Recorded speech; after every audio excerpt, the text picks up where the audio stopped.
À Madagascar, après ces années de crise, la pauvreté des gens s'est accrue. La majorité des familles malgaches vivent sous le seuil de la pauvreté et ce sont surtout les enfants qui en souffrent. Pour survivre, les adultes eux-mêmes ayant des difficultés à trouver du travail envoient leurs enfants se débrouiller dans les rues et aller de maison à maison pour chercher des petits boulots. Ces derniers se retrouvent donc dans l'obligation d'aller chercher de l'eau ou de jeter les ordures pour quelques arriérés avant ou après l'école. Toujours pour aider leurs parents à trouver de quoi manger, beaucoup d'enfants ont dû renoncer à aller à l'école et d'autres ont été contraints d'abandonner l'école très tôt, se contentant tout simplement d'apprendre quelques mots et quelques chiffres. Ici, en Bouimanar, un village situé à 5 km du centre-ville, Antananarive, la capitale de la grande île, plusieurs familles sont concernées par une très grande pauvreté. Beaucoup de foyers sont sans ressources et se retrouvent dans le chômage. La plupart des pères de famille attendent dans les rues pour faire des petits travaux de batelage pour gagner 1500 ariary, équivalent de 50 centimes d'euros. Et encore, il faudrait se partager le peu de travail qu'on trouve, car ils sont au moins une vingtaine en attendant le même travail dans le même endroit. Les mères de famille, elles aussi, sont armées d'une très grande motivation et ne choisissent plus quel genre de métier faire du moment que ça rapporte un peu. Et voilà qu'elles se mettent à transporter des sacs de charbon, des briques ou d'autres objets nécessitant beaucoup de force. Et les unes font la lessive ou le repassage et les autres étalent quelques marchandises à vendre.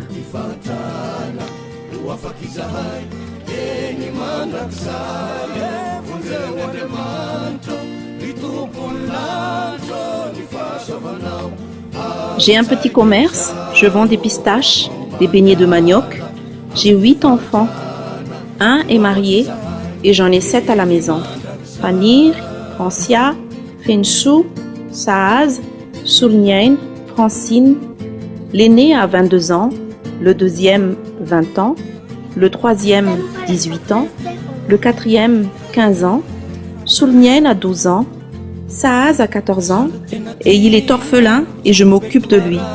Francia a 8 ans et Fenshu a 6 ans. Je suis mariée. Mon mari n'a pas de travail fixe mais il vend des choses simplement.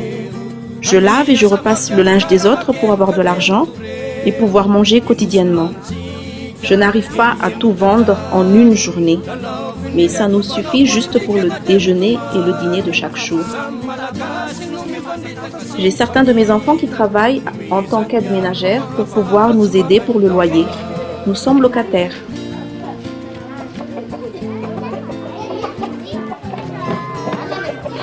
Cette jeune maman s'appelle Irène, mère célibataire. Elle habite cette petite maison avec ses 2 enfants.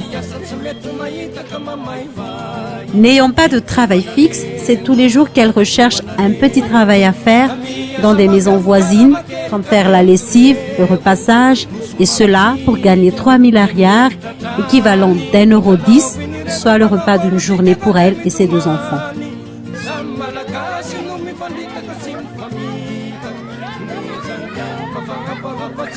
Pour Nain, son souci, nous confie-t-elle, c'est le fait de s'occuper seule de ses 4 enfants, dont une ayant un problème mental, car le père l'a abandonnée il y a déjà quelques années.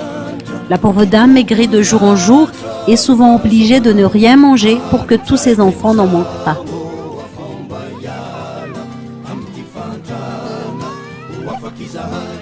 Pour cette famille, les parents ont tous les 2 des problèmes de santé et n'ont pas le moyen de se soigner, et surtout ne peuvent plus travailler. Les enfants n'ont pas le choix et prennent déjà leurs responsabilités et font tout pour survivre et ramener quelque chose à la maison. La fille aînée a dû abandonner l'école Mais les deux autres continuent avec de grandes difficultés d'apprentissage. Car souvent, il faudrait aller chercher de l'eau, jeter les ordures avant d'aller à l'école. Et du coup, en arrivant en classe, elles sont fatiguées et n'ont plus la tête pour travailler.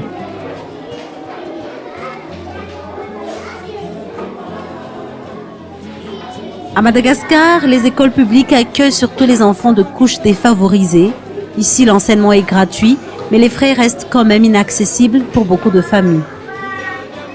L'effectif des enfants par classe est de 70 en moyenne et il n'est pas étonnant que chaque enfant ne peut être suivi de près. L'enseignant fait de son mieux avec les moyens existants et il fallait être habile pour apprendre dans des conditions pareilles. Hélas, ce n'est pas le cas de plusieurs enfants, entre autres Nancia, qui a beaucoup de difficultés en classe. Entre les tâches ménagères, les petits boulots et les devoirs à faire, les leçons à apprendre, la petite fille se sent quelquefois perdue et n'a plus toute sa tête pour travailler à l'école.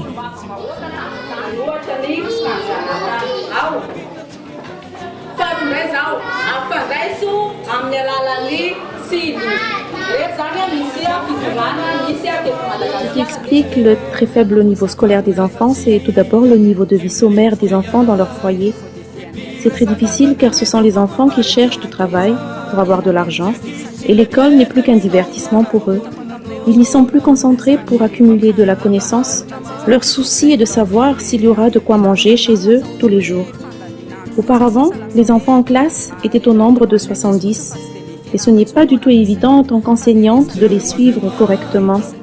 Et nous avons divisé les classes par 2. Donc là, vous voyez qu'ils sont moins nombreux. Les enfants sont déconcentrés, ils sont distraits, ils jouent beaucoup. Au niveau de la nourriture, les parents sont pauvres. Ils ne peuvent subvenir aux besoins de leurs enfants. Ils mangent à peine dans la journée.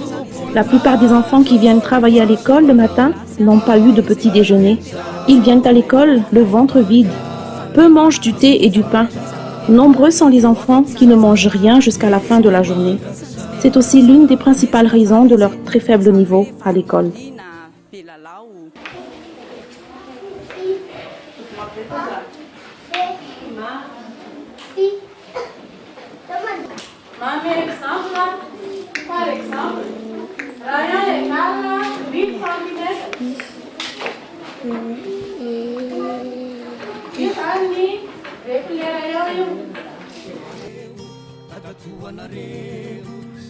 Pour certains enfants, il est même dur de trouver du temps pour jouer. Déjà, cette pauvreté les rend ingénieux car ils fabriquent eux-mêmes leurs jouets. Un ballon fait avec du carton, une voiture faite avec des bouts de bois, de la ficelle, du fil de fer.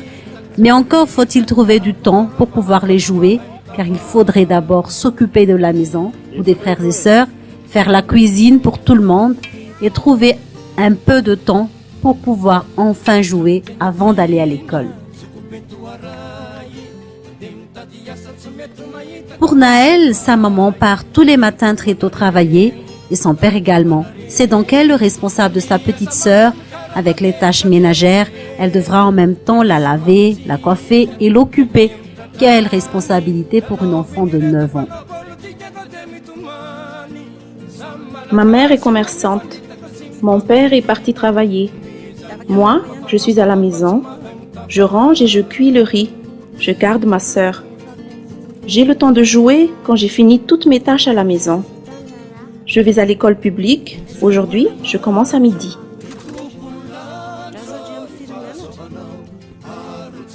Pour Eva, ayant un père démissionnaire, elle n'a plus que sa maman. Mais cette dernière ne rentre qu'une fois tous les mois pour leur donner un peu d'argent. C'est donc elle qui gère tout à la maison et qui surveille son petit frère de 8 ans, qui lui aussi fait souvent des bêtises et lui rend la vie difficile, lui confie-t-elle, mais avec qui elle s'amuse aussi, car ce petit frère arrive à lui faire rire malgré tout.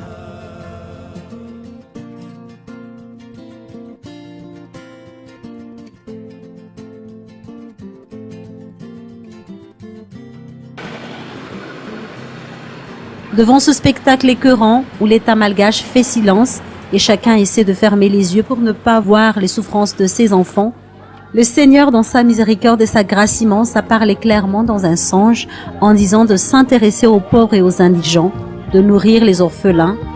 une vision confirmée dans la parole qui dit dans Ésaïe 58, « Partage ton pain avec celui qui a faim et fais entrer dans ta maison les malheureux sans asile.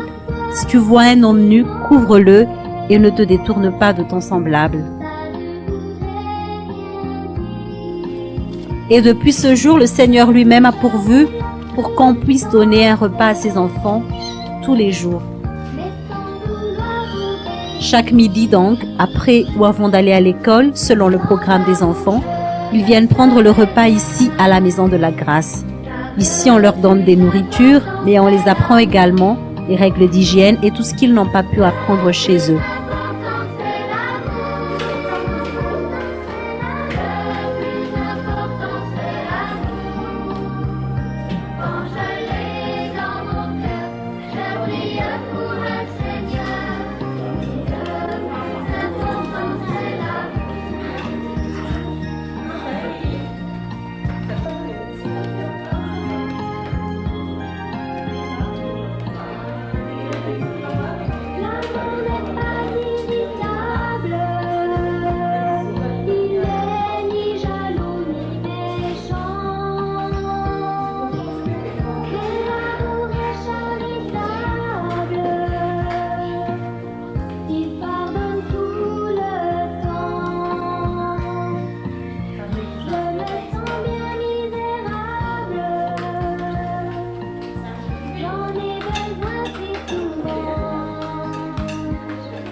Sachant que l'avenir d'un enfant dépend surtout de son choix de suivre ou pas le Seigneur, 2 fois par semaine, l'équipe de la Maison de la Grâce leur transmet petit à petit l'amour, la crainte et le respect vis-à-vis du Seigneur Jésus.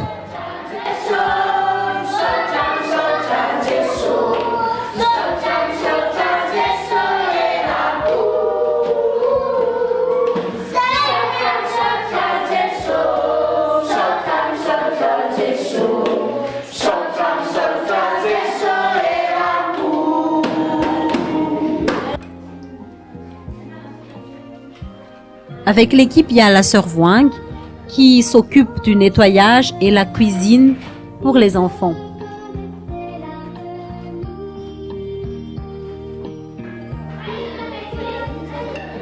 Avec 5 enfants à charge et chômeur auparavant, elle avait beaucoup de mal à survivre et a dû plusieurs fois dormir sans manger avec ses enfants. Elle était enthousiaste à l'idée de pouvoir s'occuper des enfants et très contente d'avoir enfin trouvé du travail. Et nous, ravis aussi de la voir parmi l'équipe.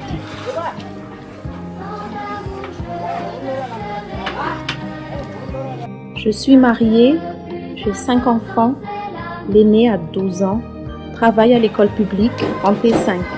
Le deuxième a 9 ans en T3 à l'école publique. Le troisième a 5 ans, il n'est pas encore à l'école, il n'a pas été admis. Le quatrième a 3 ans et demi, il ne va pas encore à l'école. Le dernier a 1 an et demi. Mon mari est maçon et moi auparavant, j'ai fait un petit commerce, mais par la grâce de Dieu, j'ai trouvé ce travail qui consiste à s'occuper des enfants et j'en suis très contente.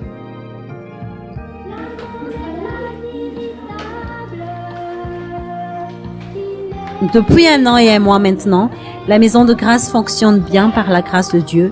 Le Seigneur connaît les besoins de chacun et il pourvoit en son temps et à travers plusieurs moyens. Notre objectif, c'est de les nourrir, certes, les éduquer, mais surtout les conduire sur la bonne voie, qui n'est autre que Jésus-Christ, sans qui tout est absurde. Et nous sommes persuadés que quand un beau jour, ces enfants feront la connaissance de Jésus et auront la révélation de sa personne, nous serions dans la même joie que les anges au ciel quand un pécheur se repent.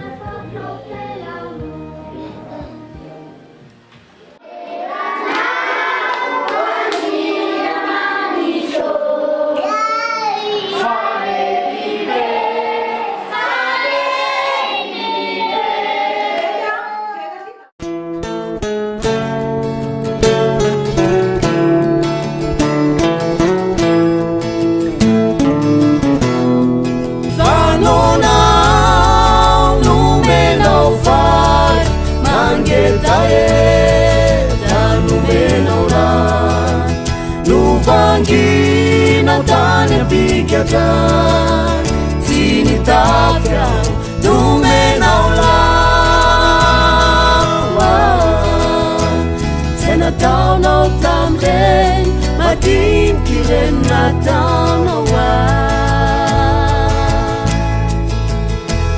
Senataunau tamren Madin kiren nataunawa Senataunau tamren Madin kiren